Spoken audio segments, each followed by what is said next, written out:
오늘은 잠언서 16장 마지막 절의 33절 같이 두 번 읽습니다. 제비는 사람이 뽑으나 모든 일을 작정하기는 여호와께 있느니라. 제비는 사람이 뽑으나 모든 일을 작정하기는 여호와께 있느니라. 아멘. 16장 마지막 절이 바로 제비를 통해서 하나님이 어떻게 다스린가를 설명하고 있습니다. 그런데 우리는 16장 기억이 잘 안 나지 않겠지만 1절에 보면 이런 하나님 말씀이 있었습니다. 마음의 경영은 사람에게 있어도 말의 응답은 여호와께로서 난다. 1절과 33절을 반복적으로 표현하고 있는데 하나님의 주권과 섭리를 강조하기 위해서 잠언 기자는 1절하고 33절 인간이 노력하는 건 최선을 다해 해야겠지만 그 경영은 하나님이 이루신다. 인간이 제비를 뽑는 것은 인간이 하는 것이겠지만 그 제비의 작전과 계획도 하나님께서 결정하시고 달려있다라고 강조하고 있습니다. 이런 것을 문학적 기법으로 수미상관, 처음과 끝에 똑같은 표현을 통해서 강조하는 표현이라고 하는데 잠언서 16장은 처음과 끝에 하나님의 주권과 하나님의 다스림을 강조하고 있습니다. 특히 이스라엘 지역은 신정국가라 하나님의 뜻을 되게 중요하게 생각했습니다. 그래서 마지막 결정할 때는 제비를 통해서 하나님의 뜻을 결정했고 하나님의 뜻을 알려고 그들의 전통이 있었습니다. 특히 하나님을 최우선으로 생각했던 이스라엘은 신탁의 도구 하나님의 뜻이 어디에 있을까? 그걸 이제 제비라는 걸 통해서 뽑기를 통해서 하나님의 다스림을 인정했던 게 이스라엘이었습니다. 그 성경에 보면 여호수아가 각 지파 12지파를 뽑을 때 자기 마음으로 좋은 데는 누구 주고 안 좋은 데는 누구 주고 또 여호수아가 아무리 지혜롭게 사람들 나눠줘도 사람들은 남의 떡이 커 보인다. 그래서 사람이 아무리 잘해도 혹시 사람의 삐뚤어진 마음이 있어서 문제가 일어날 수 있기 때문에 12지파가 이제 제비를 뽑았을 때 누가 결정한 거예요? 하나님이 각 지파에 맞게 주셨다라고 해서 12지파에 땅을 줄 때 제비 뽑기를 했습니다. 그러면서 여호수아가 준 것이 아니라 하나님께서 각 지파에 준 거니까 순종하라 라고 했습니다. 우리도 살아가면서 제비 뽑기가 참으로 하나님의 뜻을 기도하면서 강구하면 지금도 효과를 볼 수 있는 방법 중에 하나입니다. 사람들은 일어나는 일들을 우연이라고 생각을 합니다. 하나님 믿으면서도 사람을 만나는 거, 또 내게 찾아오는 어려움, 또 내게 찾아온 좋은 일들을 우연히 내가 수고했으니까, 내가 이번에는 운이 없으니까, 이번에는 행운이 왔네 할 정도로 우연을 강조하는 게 많은 사람들의 모습입니다. 하나님 안 믿어도 그런데 성경에서 뭘 가르치느냐? 인간이 우연하게 생각하는 것들은 사실은 하나님이 다스리는 일을 강조하고 있습니다. 제비라는 것은 우연히 뽑힌 거라는 상징이기도 하지만 그 우연 가운데 인간이 우연히 뽑지만 그 우연히 일어나는 걸 통해서 누구를 계획하셨다고요? 하나님은 계획하셨다. 하나님은 작정하셨다라고 설명하고 있습니다. 그래서 성경 곳곳에 제비 뽑기가 여러 가지 나와요. 요나가 이제 하나님의 사명을 가지고 복음을 증거하라는 니느웨를 향하여 전도하라고 했을 때 요나는 이스라엘을 원수, 북이스라엘을 멸망시킨 아수르의 수도 니느웨에 가라고 와서 전도하라고 하니까 싫어서 오히려 니느웨 반대 방향 다시스로 가는 배를 타고 도망을 가게 됩니다. 그런데 배를 탔는데 폭풍이 일어났어요. 특히 뱃사람에 폭풍이 일어나면 배 안에 죄인이 있다. 그래서 바다의 신이 노했다라는 그러한 바다 사람들, 배 타는 사람들의 미신이 있는데 그래서 배 타는 사람들도 이제 제비를 뽑게 됩니다. 누구 때문이냐? 다 한번 제비를 뽑아서 그 사람은 바다에 이제 신이 화가 났으니까 그 사람을 바다에 버리자라고 한 거예요. 그래서 제비를 뽑으면 누가 나오겠어요? 요나가 걸리게 돼요.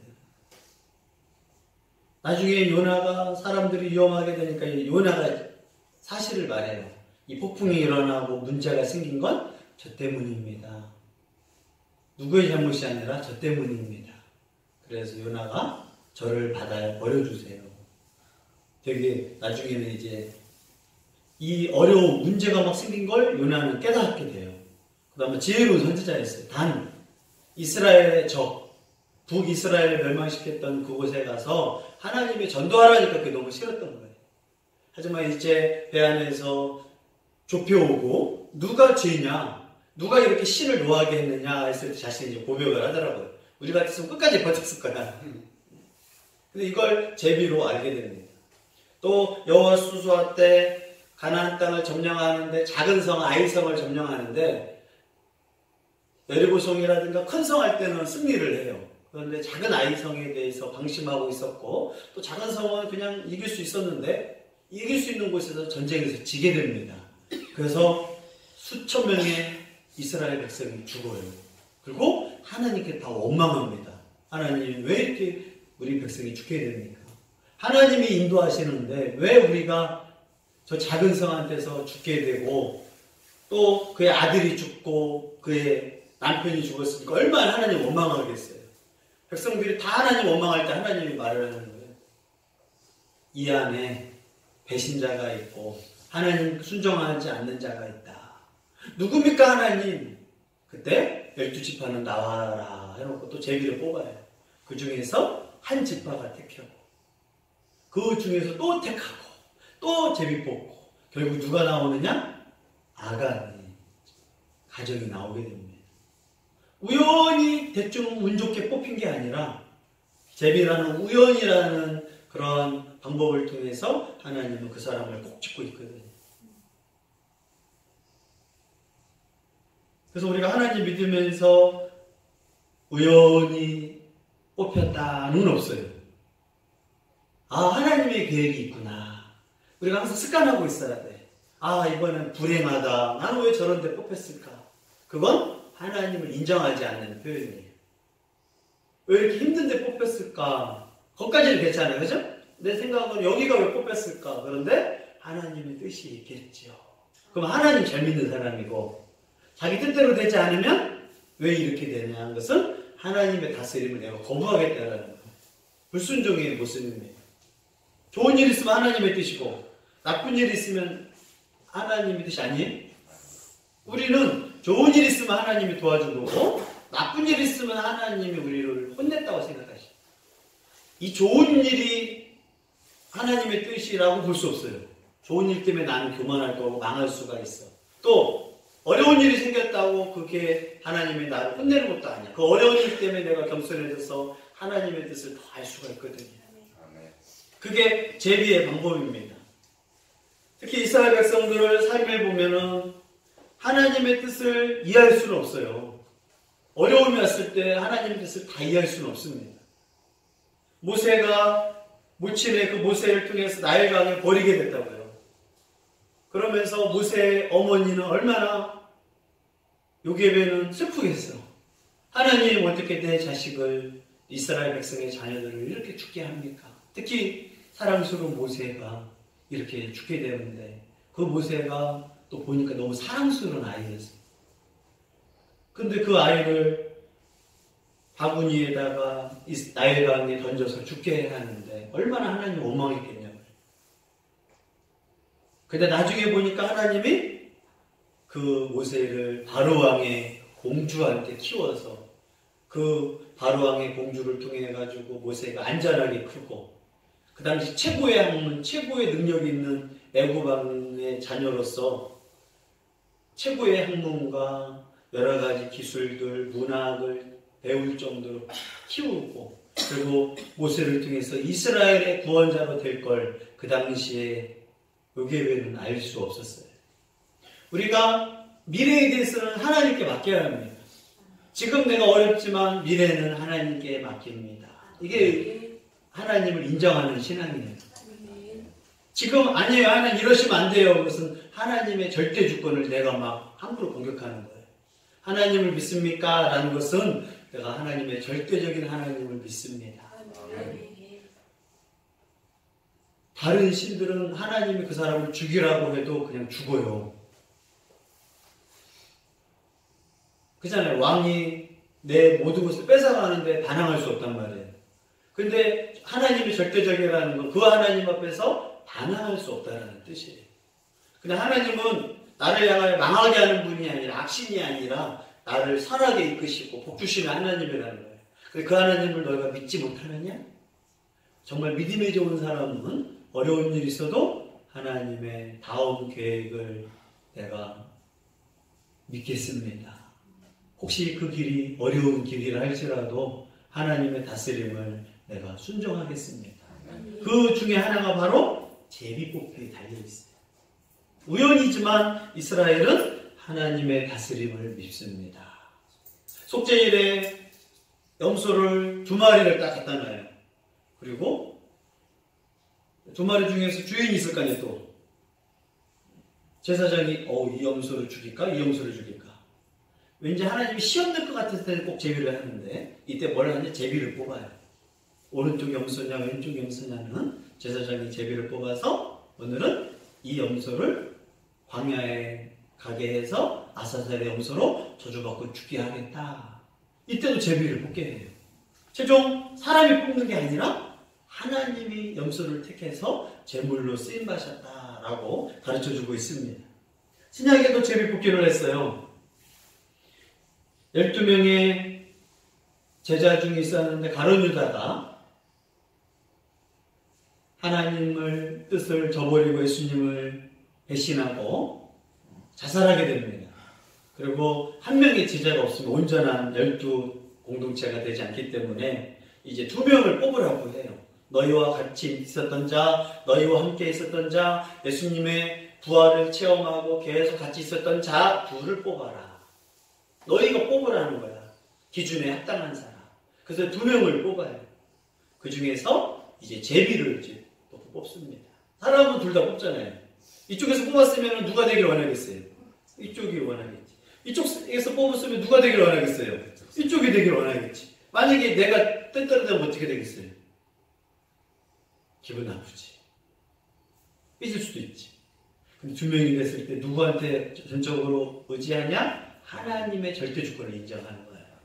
중요한 일은 하나님께 맡기는 거예요. 그래서 2명을 뽑고 딱 뽑았더니 누가 뽑혔다? 마띠아가 뽑혔다. 사람이 추천을 해요. 하지만 마지막 최종 결정권자는 하나님이십니다.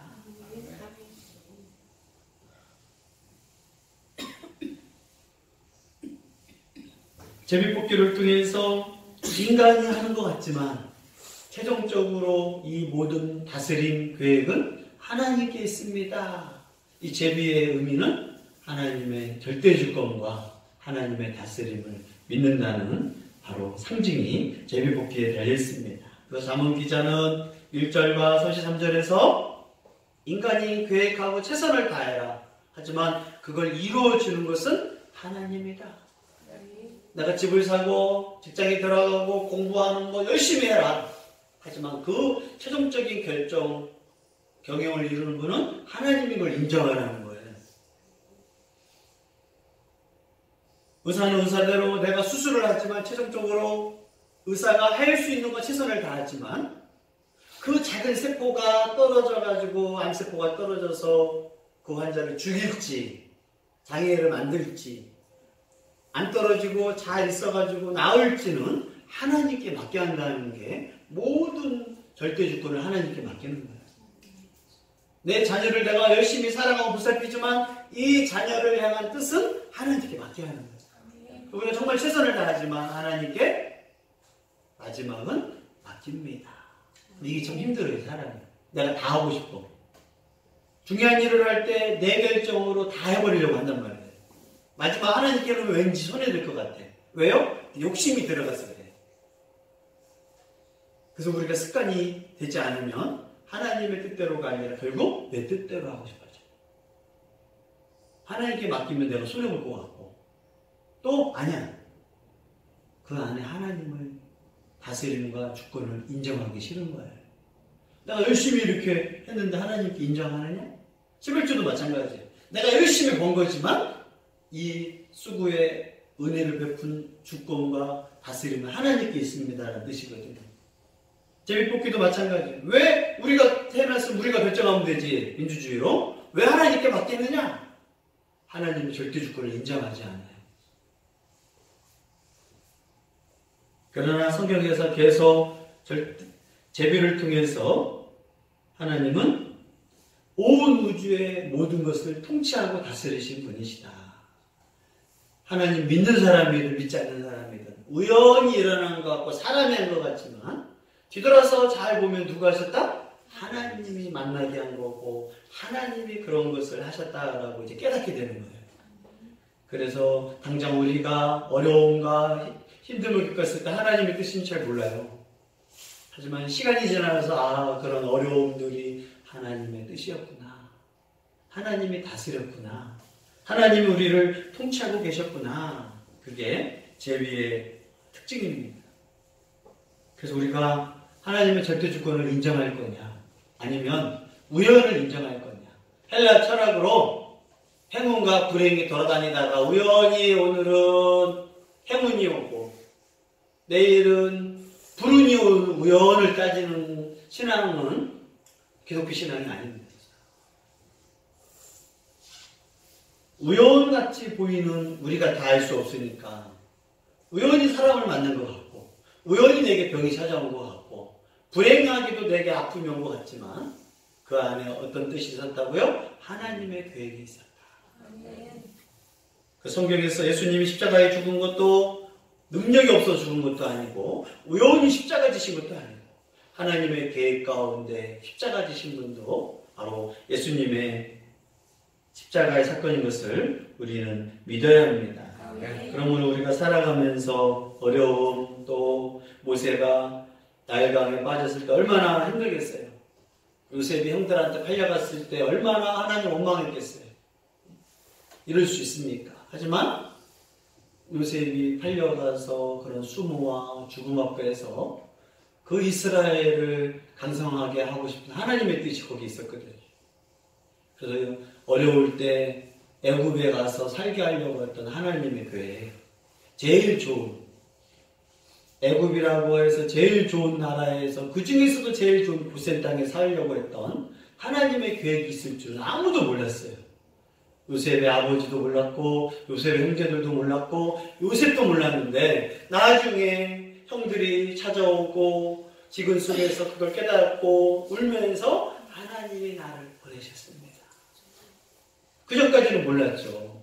어떻게 이렇게 아버지로부터 헤어지고 엄마한테 헤어지고 형제의 배신. 그런데 알고 보니까 뭐예요? 하나님이 하셨습니다. 그래서 시인은 하나님을 절대를 설명하면서 하나님이 이 모든 계획 가운데서 행하셨습니다. 그래서 시편 115편 3절에 오직 우리 하나님은 하늘에 계셔서 원하시는 모든 것을 행하셨나이다. 전능자 하나님이 원하시는 모든 것을 행하십니다. 우리가 하나님을 왜 믿냐면 하나님은 선하신 분인데 하나님 뜻대로 행하시는 분입니다. 그래서 나를 사랑한다는 걸 내가 알고 내가 구원받고 하나님의 자녀라고 인정받으면 나를 향한 하나님의 계획은 악하지 않아요. 나를 향한 하나님 계획에 선한, 내가 봤을 땐 좋은 일도 있고 내가 봤을 땐 나쁜 일도 있지만 하나님의 계획은 모르는 거예요. 그래서 어떤 사람이 또 내 인생에서 어려움이 왔다 할지라도 하나님의 계획을 어떻게 될지 모르는 거예요. 요셉이 만약에 어려움이 없었다고 생각해보세요. 모세가 만약에 버림받지 않고 살았다고 생각해봐요. 이스라엘 구원은 없었어요. 예수님이 십자가에 지지 않았다고 생각해보세요. 우리가 가운데서 이건 하나님의 뜻이 아닙니다. 어떻게 예수님이 십자가에 죽습니까? 그게 가룟 유다, 그게 베드로가 한 얘기 아니에요. 주님, 절대로 십자가에 죽게 할 수 없습니다. 그건 뭐예요? 사탄아 뒤로 물러가라야. 하나님의 뜻을 어떻게 알아? 우리가 살아가면서 어려움, 이해할 수 없는 일이 있을 때 하나님의 주권과 다스림을 믿기를 바랍니다. 네. 재미라고 하는 우연한 일들, 내가 살아가는 우연한 일들을 통하여 일하시고 다스리시고 섭리하시는 하나님을 믿기를 바랍니다.